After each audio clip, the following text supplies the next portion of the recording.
अस्सलाम वालेकुम viewers, welcome to my channel story time. आगे बढ़ने से पहले मेरे चैनल को लाइक करें, शेयर करें और सब्सक्राइब करें और बेल नोटिफिकेशन को ऑन कर दें ताकि आने वाली हर स्टोरीज़ आपको ऑन टाइम मिलती रहे। तो आइए सुनते हैं स्टोरी।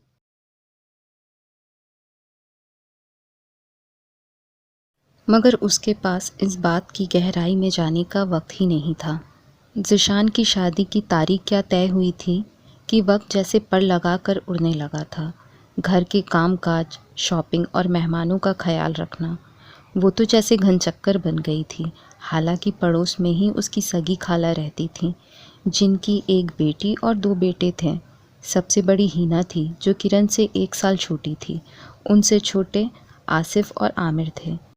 वो तीनों भी किरण के साथ लग जाते तब भी काम की ज़्यादती और वक्त की कमी का एहसास कम होने को ना आता था। कमाल है, ये घर कहीं से भी शादी का घर नहीं लगता। वैसे तो घर में रिश्तेदारों की भरमार है, मगर सब बुज़ुर्ग लोग हैं। लड़कियां बस 2 हैं, और वो भी ढोलक बजाने के बजाय किचन में घुसी रहती हैं। साजिद ने हिना और किरण को किचन में ही घेर लिया। तो क्या करे साजिद भाई, काम भी बहुत है। हिना मुस्कुराई, तभी वहाँ ज़िशान चला आया। किरण, ये कैसी चाय बनाई है? बिल्कुल भी स्ट्रॉन्ग नहीं है। ऊपर से दूध इतना कि चाय नहीं लस्सी लग रही है। दूसरी चाय बनाओ। ज़िशान चाय का कप रखते हुए बोला। किरण कुछ कहने ही वाली थी कि साजिद बोल पड़ा। ज़िशान, ये हर वक्त चाय पीना बंद करें। इन दोनों पर पहले से ही काम का इतना बोझ है, और ऊपर से आपके नखरे। आज इसी चाय पर गुजारा कर लें। साजिद के कहने पर ज़िशान हंस पड़ा। अरे, चाय बनाने में क्या टाइम लगता है। किरण, चाय बनाकर मेरे कमरे में भेज देना ज़रा जल्दी। ये कहकर वो चला गया। हिना, ये छोड़ो, पहले ये बर्तन धो लो। देखो, किचन में जगह तक नहीं है। किरण ने बर्तनों के ढेर को देखकर एक गहरा सांस लिया। उसका चेहरा गर्मी की तपिश से लाल हो रहा था। सुबह से उसे बाल बनाने का भी वक्त नहीं मिला था। शाम को जोड़ा बंधाई की रस्म थी। रिश्तेदार आना शुरू हो गए थे, जिन्हें चाय पिलाते पिलाते प्यालियों का ढेर जमा हो गया था। हिना चूल्हा बंद करके बर्तनों की तरफ बढ़ी थी कि साजिद बोल पड़ा।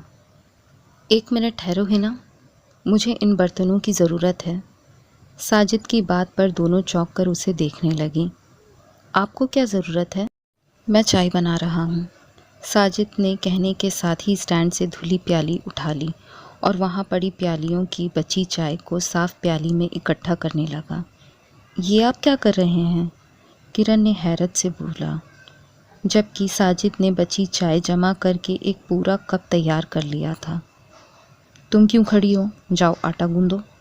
साजिद ने चाय को गर्म करने के लिए भगोने में डाला, फिर गर्म करके चाय कप में डालकर मुस्कुरा कर बोला, जाओ ज़िशान भाई को दे कर के आओ। बहुत स्ट्रॉन्ग चाय मिलेगी उन्हें। किरण ने मुंह बनाया। जी नहीं, मैं अपने भाई को ये बंद करो ये भाई भाई की रट। ज़रा जाकर अपनी शक्ल आईने में देखो। मेहमान आना शुरू हो गए हैं और तुम्हारा हुलिया नौकरानी जैसा हो रहा है। साजिद ये कहकर ज़िशान को चाय की प्याली देने चला गया। तुम लेकर के आए हो चाय? ज़िशान को हैरत हुई। हाँ, देखो ना, घर आए मेहमान के साथ क्या सुलूक हो रहा है। साजिद ने शिकायती अंदाज में कहा। हिना और किरण दरवाजे पर खड़ी थीं। अच्छा, तो आप इतने मजबूर और बेबस हैं कि वो दोनों आपके साथ ऐसा सुलूक करें? ज़िशान तंज़िया अंदाज में बोला। वो किरण और हिना की रग रग से वाकिफ़ था। अब साजिद को भी कुछ कुछ समझने लगा था। हूँ तो नहीं, मगर कभी कभी हमदर्दी में बन जाता हूँ, साजिद ने कहा, मगर ज़िशान को यकीन ना आया। लगता है दाल में कुछ काला है। ज़िशान ने चाय को गौर से देखते हुए कहा। कैसी बातें करते हैं ज़िशान भाई आप भी। कभी चाय आपको लस्सी लगती है, अब दाल नहीं है, मगर फिर भी आपको काला नज़र आ रहा है। साजिद बोर होकर बोला। अच्छा चलो, पहले तुम इस चाय का एक घुट पी लो। जी? साजिद आंख फैलाकर बोला, जबकि हिना और किरण ने हंसी दबाने के लिए मुंह पर हाथ रख लिए। हाँ, बस तुम एक घुट पी लो, फिर मैं पूरी पी जाऊंगा। साजिद फंस गया था। वो फ़रार की राह तलाश करने लगा और ज़िशान के लिए साजिद की ये कैफ़ियत समझने के लिए काफ़ी थी। मुझे बनाना इतना आसान नहीं है बच्चों, ज़िशान ने कहा। साजिद उसे देखता रह गया। हिना और किरण हंसती हुई किचन में चली गईं। रात को फुर्सत मिलने पर वो पांचों इकट्ठा ड्राइंग रूम में बैठ गए थे। हिना और किरण ने आसिफ और आमिर को चाय वाला किस्सा सुनाया तो वो भी हंसते हंसते लोटपोट हो गए। वाकई ज़िशान भाई को बनाना इतना आसान काम नहीं है, आमिर ने कहा। अच्छा बस बहुत हो गया। ये बताओ ज़िशान भाई कहाँ हैं? साजिद चिढ़कर बोला। वो सोने चले गए हैं, किरण बोली। अभी से? साजिद ने हैरत से घड़ी देखी जो अभी 10 बजा रही थी। हाँ, वो जल्दी सो जाते हैं, आसिफ ने कहा। क्या बोर चीज़ है ज़िशान भाई, अरे ज़रा हल्ला गुल्ला करते। अभी से जाकर सोने लेट गए, साजिद ने सर झटका। हल्ला गुल्ला? किरण ने हैरत से साजिद को देखा। वो क्या छोटे बच्चे हैं जो हल्ला गुल्ला मचाएंगे? शादी हो रही है उनकी, किरण ने कहा। क्या एंजॉय करने का हक सिर्फ बच्चों को है? फिर शादी होने का ये मतलब तो नहीं कि बूढ़ा बन जाए। पता नहीं उनकी बीवी का क्या होगा बेचारी, साजिद ने अफसोस से कहा। नायला भाभी खुद भी बहुत संजीदा हैं, हिना ने कहा। जब ही, साजिद बोला। अपनी जैसी बीवी पसंद की है उन्होंने। ज़िशान भाई लड़की पसंद करेंगे और वो भी अपने लिए, आसिफ ज़ोर से हंसा। किरण और हिना भी मुस्कुराने लगी। मैं समझा नहीं, साजिद हैरत से बोला। साजिद भाई के लिए लड़की अम्मी ने पसंद की है। भाई ने तो कह दिया था जो आपको पसंद होगी वही मुझे पसंद होगी, किरण ने कहा। आज के ज़माने में ऐसा नहीं हो सकता। यकीनन ज़िशान भाई की पसंद की लड़की को ताई अम्मी ने भी पसंद कर लिया होगा, साजिद यकीन से बोला। नहीं, हिना बोली। ज़िशान भाई ऐसे नहीं हैं। ये ऐसे से तुम्हारा क्या मतलब है? ज़िशान बोला। ऐसे से मतलब मेरा वो ऐसे नहीं है भाई। हिना मुश्किल में पड़ गई तो सब हंस दिए। अच्छा चलो आजमा कर देखते हैं, साजिद ने बात जैसे हालात पर छोड़ दी। कैसे? चारों बोले। बस देखते जाओ, साजिद ने अपना मोबाइल निकाला। आपके इरादे क्या हैं? आसिफ ने हैरत से कहा। साजिद ने अपने मोबाइल से दूसरा चिप डालते हुए कहा। पुराना जेब में रख लिया। कोई आवाज़ नहीं होनी चाहिए, कोई हंसेगा भी नहीं। ज़रा सी भी बात बिगड़ी तो मैं किसी से बात नहीं करूँगा और घर वापस चला जाऊँगा। नहीं, हम कुछ नहीं बोलेंगे, वो सब बोलें। साजिद ने ज़िशान का नंबर मिलाया। कुछ देर बाद ज़िशान ने फ़ोन उठा लिया। साजिद ने आवाज़ बढ़ा दी। हेलो? वो सोया नहीं था, कंप्यूटर पर मसरूफ़ था। हेलो हैंडसम, साजिद ने मुंह से लड़की की आवाज़ निकालते हुए कहा। वो चारों उसे आंखें फाड़े देखने लगे। दूसरी तरफ शायद ज़िशान भी चौंक गया था। आपने कौन से नंबर पे फ़ोन लगाया है? जिस पर लग जाए, साजिद ने किसी लड़की की तरह इठला कर कहा। ज़िशान के लिए ये अंदाज़ा लगाना मुश्किल ना था कि वो किस तरह की लड़की है। आपने गलत नंबर मिलाया है, कहीं और ट्राई करें, ज़िशान ने कहा और फ़ोन बंद करने ही लगा था कि साजिद तेज़ी से बोला। प्लीज़ फ़ोन बंद मत कीजिएगा, मैं बहुत बोर हो रही हूँ। कुछ बातें करें ना, एक उदास लड़की का दिल बहलाना तो सवाब का काम होता है। साजिद लड़की की आवाज़ में इतनी महारत से बोल रहा था, वो चारों हैरान थे। मुझे ऐसे सवाब की कोई ज़रूरत नहीं, ज़िशान उकता कर बोला। क्यों? क्या आपको अपनी उनके फ़ोन का इंतज़ार है? साजिद ने कहा तो ज़िशान चौंक उठा। जी? मैं आपको बहुत अच्छी तरह जानती हूँ। मुझे ये भी पता है कि आपकी शादी होने वाली है, साजिद ने मुस्कुरा कर कहा। क्या जानती हैं आप मेरे बारे में? ज़िशान उलझ कर बोला। यही कि आप ऑफ़िस 9 बजे जाते हैं, 4 बजे वापस आते हैं। आपके पास लाल कलर की गाड़ी है, साजिद ने शोख लहजे में कहा तो सबके चेहरे पर मुस्कुराहट फैल गई, जबकि ज़िशान हैरान होकर सोचने लगा कि उसके ऑफ़िस के आसपास इतने सारे ऑफ़िस हैं, इतनी चहल पहल होती है कि किसी एक तरफ जाना ना जाना मुमकिन ही नहीं था। क्या आप भी वहीं आती हैं? ज़िशान ने खोजने वाले अंदाज में पूछा। जी, आपको देखने के लिए। साजिद ने अपने लहजे में ज़माने भर की मिठास भरते हुए कहा तो आमिर और आसिफ अपनी हंसी रोकते रोकते बेहाल हो गए। मुझे देखने? ज़िशान हैरत से बोला। जी, तभी तो मैं आपको हैंडसम कह रही थी।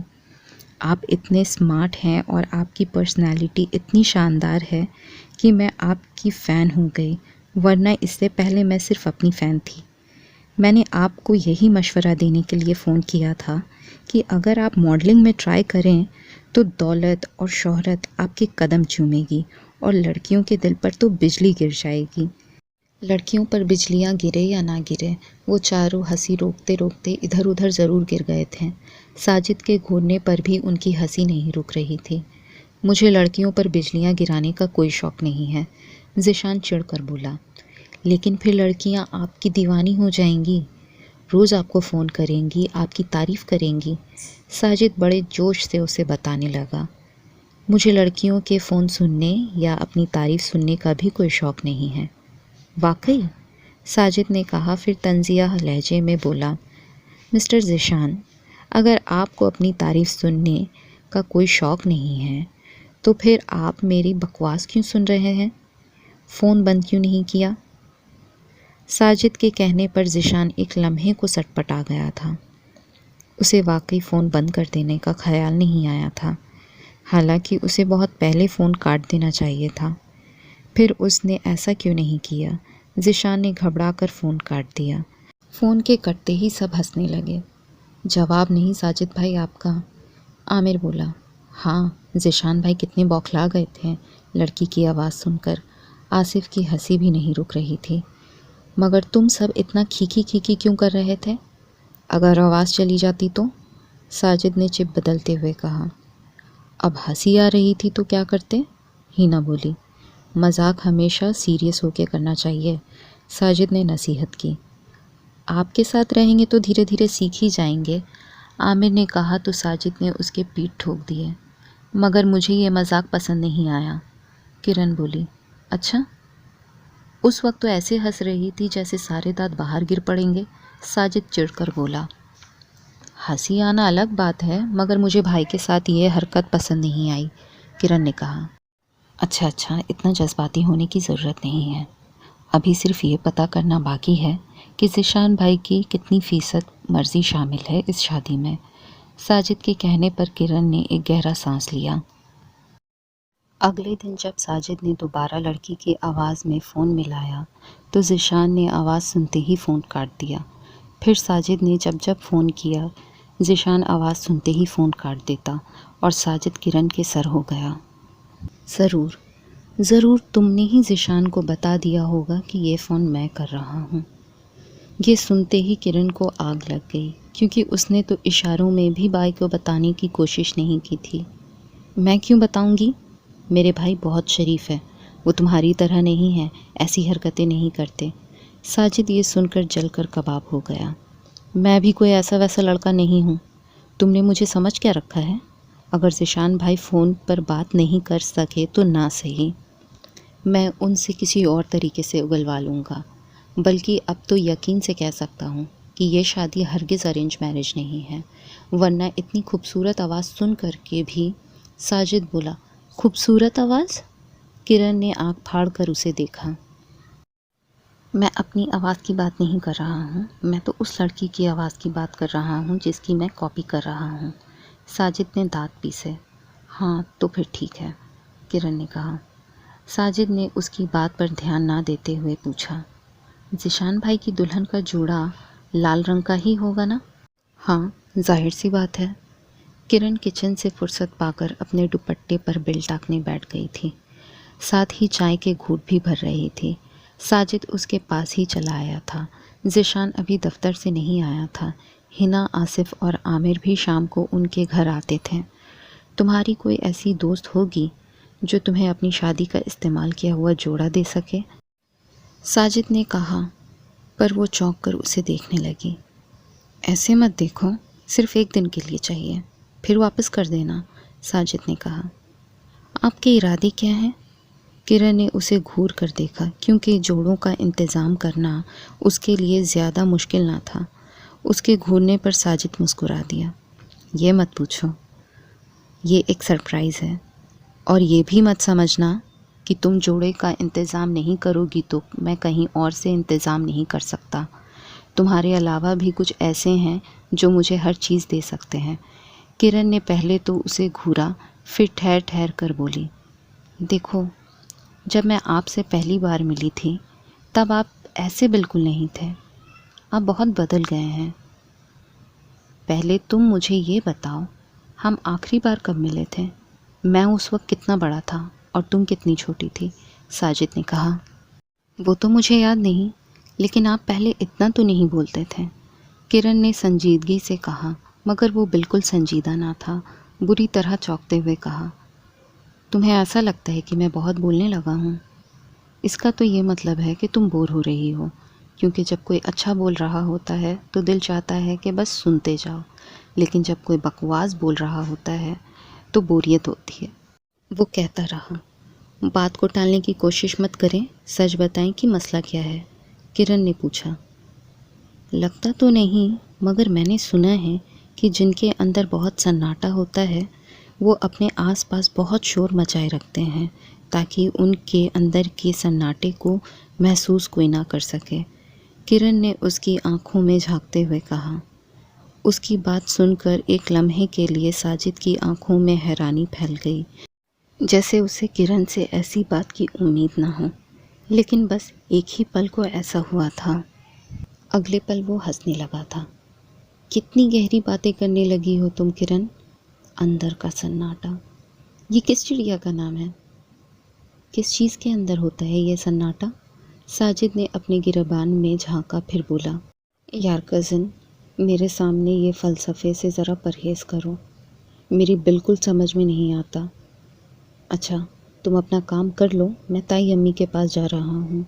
और हाँ, जोड़े का इंतज़ाम करना मत भूलना, मगर जोड़े का रंग बिल्कुल भाभी के जोड़े के जैसा होना चाहिए।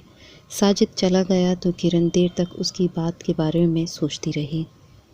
मेहंदी से एक दिन पहले साजिद के माँ बाप भी आने वाले थे। चाचा जान का कारोबार बहुत बड़ा था और वो ज़्यादा दिन तक नहीं रह सकते थे, इसलिए वक्त के वक्त आ रहे थे। वो लोग शाम को आने वाले थे और सुबह में ज़िशान भाई के ससुराल ने जहेज़ के नाम पर ट्रक भर कर सामान उनके घर भिजवा दिया था। इतना सामान देखकर उसका ऊपर का सांस ऊपर, नीचे का नीचे रह गया था। एक वो ही थी जो बीए के बाद अब फ्री थी और सारी जिम्मेदारी उस पर आ पड़ी थी, क्योंकि लोगों का कहना था, तुम्हें काम ही क्या है, फुर्सत ही फुर्सत है। लेकिन मज़दूरों को देखकर अम्मी ने अपना मन पसंदीदा जुमला बोलने के बजाय साजिद को उठाने का मशवरा दिया, मगर उसे काम के लिए साजिद को जगाना अच्छा नहीं लग रहा था। मगर मज़दूर ज़िशान भाई के कमरे से पुराने फर्नीचर को जिस बेदर्दी से निकाल रहे थे, वो किरण के बर्दाश्त से बाहर थी। अम्मी तो कहकर नहाने चली गई। तब मजबूरन वो साजिद को उठाने गेस्ट रूम में पहुंच गई।